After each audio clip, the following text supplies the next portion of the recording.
puntos y eso que hace 6 meses marcaba 58. En los próximos minutos vamos a comentar estos datos.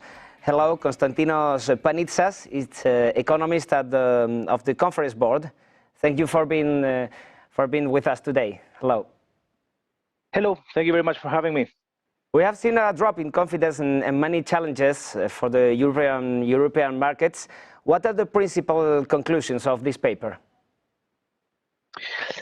Yeah, it's exactly as you said.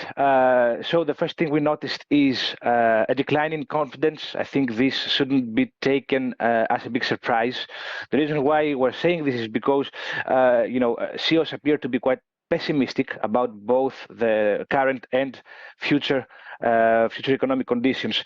And I think the reason why this happens is there are quite a few reasons. So the first one is because according to latest data, business sentiment remains fragile.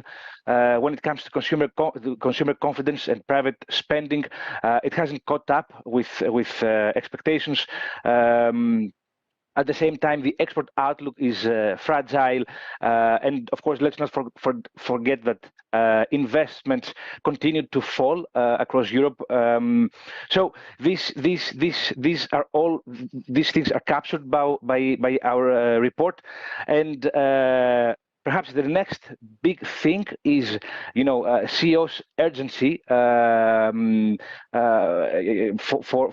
the Draghi report to be implemented fully. They call for strong action by the next European Commission to take into consideration Draghi's proposals in order to basically restore both confidence in Europe and improve the European business landscape.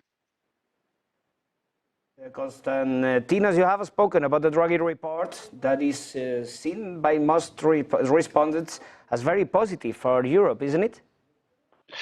That's correct. So, according to just to give some numbers around the story, when we surveyed those CEOs, which you can think of CEOs of very large European multinationals like Airbus and BMW and Mercedes-Benz and so on, we basically almost 90% of those respondents, what they tell us is that they think that a full implementation of the Draghi report over the next 3 to 5 years would basically have a positive impact for European businesses.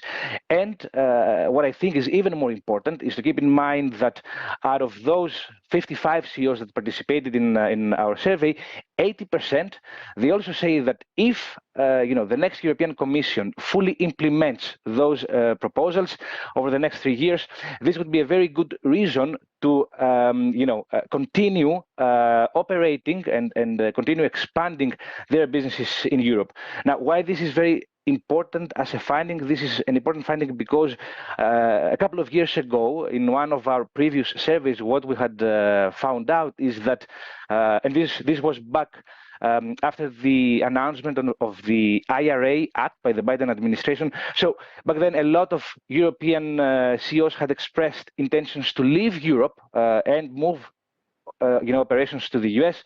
So now they basically ring the bell and they say that if you implement what Draghi has proposed in his his competitiveness report, this will be a very good opportunity to basically bring operations and businesses back to Europe and even expand and invest and so on.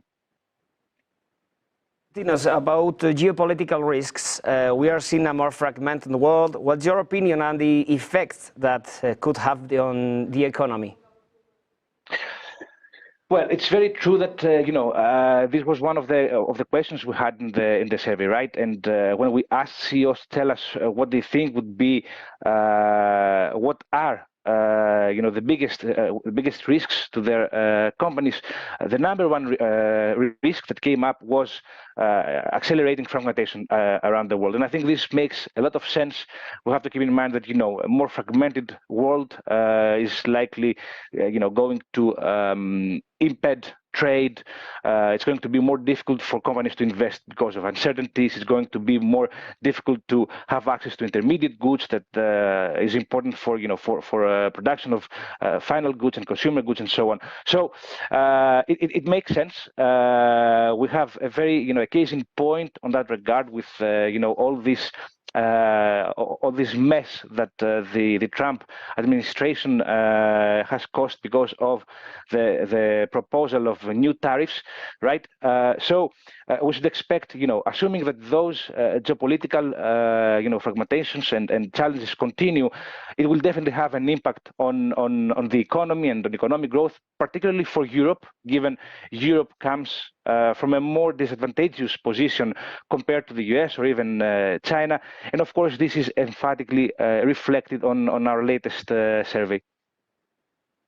To finish the main topic of these past weeks, what will be the effect in Europe of the US tariffs? Well, for the moment, this is a topic that we are still exploring. The most important takeaway is that if the US decides to go on with those tariffs, we have to keep in mind that the European economy relies a lot on trade. Almost 50% of our GDP comes from trade, right? So it will definitely have a negative impact on economic growth, and it will definitely have a negative impact on Europe's economic activity. Now, to what extent this will be true, we still don't know. What I can tell you for sure is that definitely the US and China are going to be the countries that are going to feel the most the negative consequences of tariffs. But of course, as I said, Europe will also feel the heat. Konstantinos Panitsas, economist of the Conference Board, thank you very much for being with us today and telling us the conclusions of the CEO's confidence. Thank you very much. Thank you very much. Thank you. Bye-bye.